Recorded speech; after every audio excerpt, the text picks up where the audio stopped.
তুমি চিন্তা করো না ছোট মা, আমি আর আমার স্ত্রী যখন এই বিয়ের আয়োজনের দায়িত্ব নিয়েছি তখন সেটা মন দিয়ে পালন করব। সব কাজ আমরা একসাথেই করব, তাই তো করি। চলো।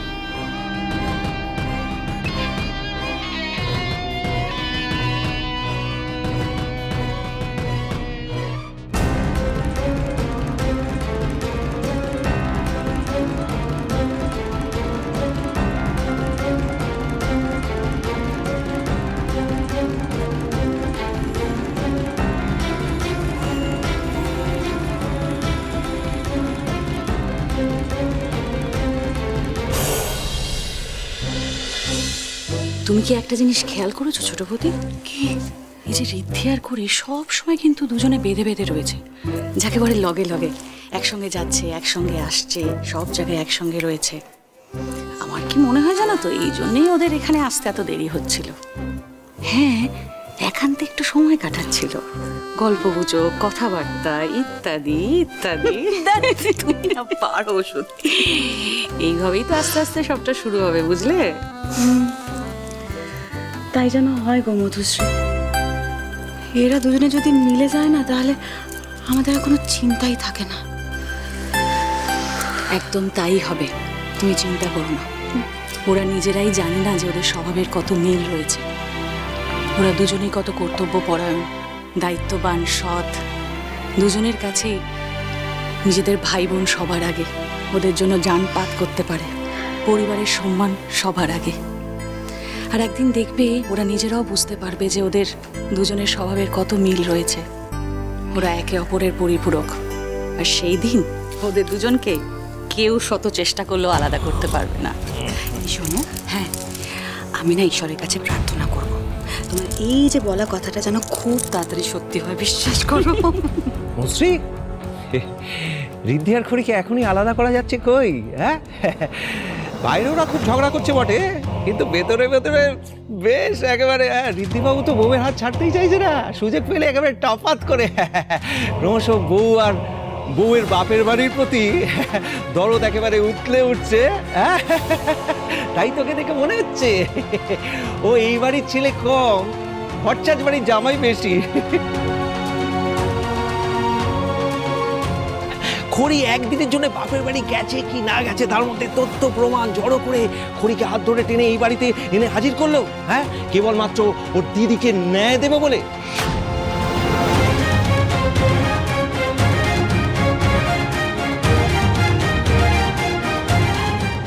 ও কিন্তু টুক টুক করে তোমার হাত ছাড়া হয়ে যাবে। হ্যাঁ, তোমাকে সবসময় এত কথা কে বলতে বলেছে প্রসূন?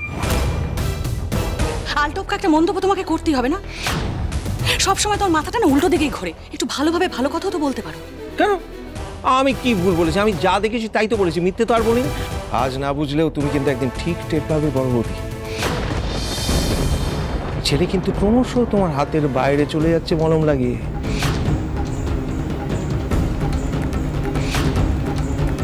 এই তো সবে শুরু, এরপর দেখবে ওই খড়ির কথায় তোমার ঋদ্ধি হাই জাম্প দেবে, লং জাম্প দেবে, উঠবে বসবে, হাতের পুতুল হয়ে যাবে।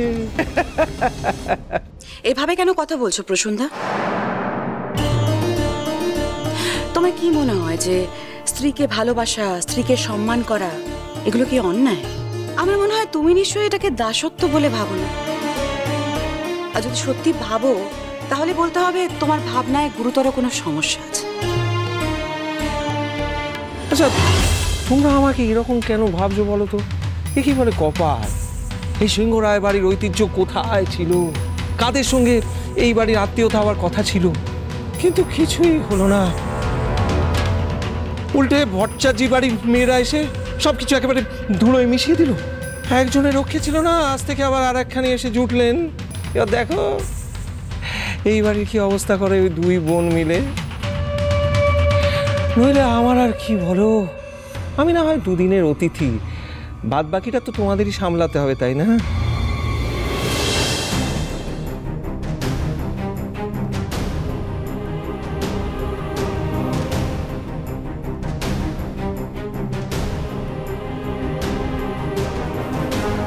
ওরা হ্যাঁ, এদের এই তৃতীয় বোনটা কিন্তু হাইলি সাসপিশিয়াস, মোস্ট ডেঞ্জারাস ছোট বৌদি। ও যদি এইবারই বউ হয়ে আসে না, আর দেখতে হবে না। তোমার ছোট ছেলের সঙ্গে খুব ভাব হয়েছে দেখছি আজকাল। হ্যাঁ, কাঁধে হাত পাত দিয়ে কি সব গোপাল টোপাল বলে ডাকাডাকি করছে। তোমার গোপালকে কিন্তু সামলে রেখো, নাহলে ওই মেয়ে এই বাড়ির বউ হলে তোমার মাথার একটা চুলো আস্ত থাকবে না। জয় গোপাল।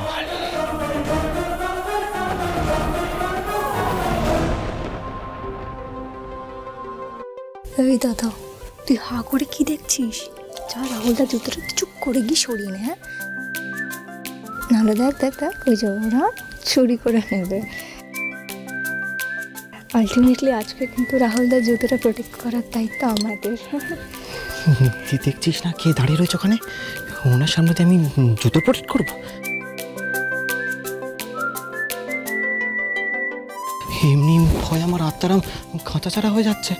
না না, ছি ছি দাদা, তুই নাকি আমার দাদা? হ্যাঁ, তো লজ্জা করে না? তুই একটা মেয়েকে ভয় পাচ্ছিস? ছি ছি ছি ছি। এই বনেদি বাঘ না ভাল্লুক রে, যে তোকে দেখলেই খেয়ে নেবে?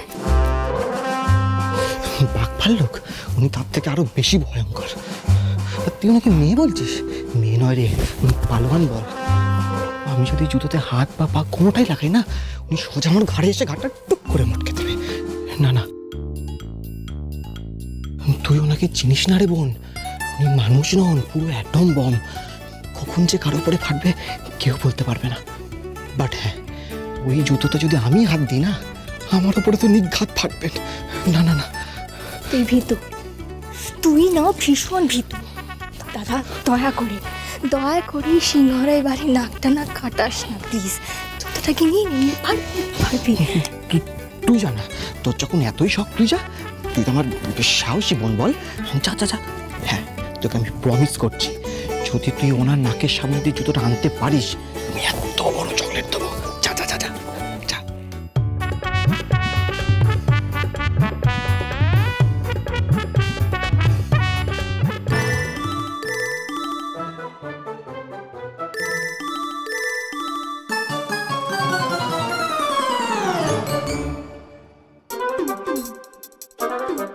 শোন দাদা, ব্যাপারটা না সাহসের নয়, ব্যাপারটা প্রেস্টিজের। দেখ, তুই তো আমার চেয়ে বড় আর আমি তোর ছোট বোন। তোর প্রেস্টিজ মানে কিন্তু আমারও প্রেস্টিজ, আর সঙ্গে সঙ্গে এই বাড়িরও প্রেস্টিজ। তুই পারবি, এই সব দায়িত্ব কিন্তু তোকেই পালন করতে হবে। তুই পারবি।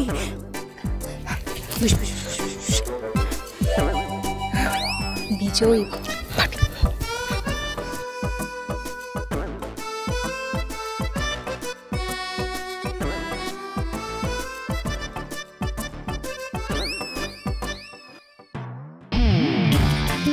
কি চাই? কিছু না, কিছু না। কি আর চাইবো? কিছু না।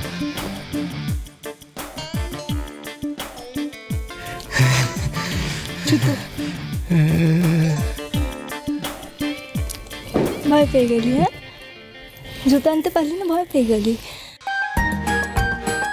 সত্যি বস, এই সিংহরায় বাড়িতে ঢোকার সুযোগ হয়েছে শুধুমাত্র খড়ি দিদির জন্য। নাহলে আমাদের মতন সাধারণ বাড়ির লোকেদের তো এবারের মেন গেট পেরোনোরও অকাত নেই, তাই না? আর দুটি দিদি খড়ি দিদি শ্বশুর বাড়ির লোক হেভি বড় লোক, বলো। এই জন্যই তো বলছি, এই জুতো দুটো চুরি করলে অনেক ইনকাম হবে। ধুর, টাকা পয়সা পাবো না বনি করে না। আমি ভাবছি অন্য কথা। কি বস? ভাবছি এই বড় লোকগুলো দেমাক না, আজকে বনি একদম শিলনোড়ায় বেটে না গুড়িয়ে দেবে। আমিও কাবাডি চ্যাম্পিয়ন আছি, ও শান্তি গোপাল না আমাকে হারাতে পারবে না। লাগছে ঋদ্ধিমান বাবু, কি করছেন আপনি? লাগুক, আর কিছুক্ষণের ব্যাপার, তারপরে বিয়েটা হয়ে যাবে। তারপরে আপনি যেখানে নিচে যান, আমি আটকাবো না আপনাকে। কিন্তু এখন মুখ বন্ধ করে বিয়েটা দেখুন। আমাকে এইভাবে জোর করে আপনি আটকে রাখতে পারবেন, কিন্তু নিজের ভাইয়ের স্বরূপটা পাল্টাতে পারবেন? পারবেন না। এটা একটা ভুল বিয়ে হচ্ছে ঋদ্ধিমান বাবু, আপনি কেন বুঝতে পারছেন না? যতদিন আপনারা বুঝবেন না, ততদিন আপনাদের হাত পা কামড়ানো ছাড়া আর কিচ্ছু করার থাকবে না। সেটা আমি বুঝি।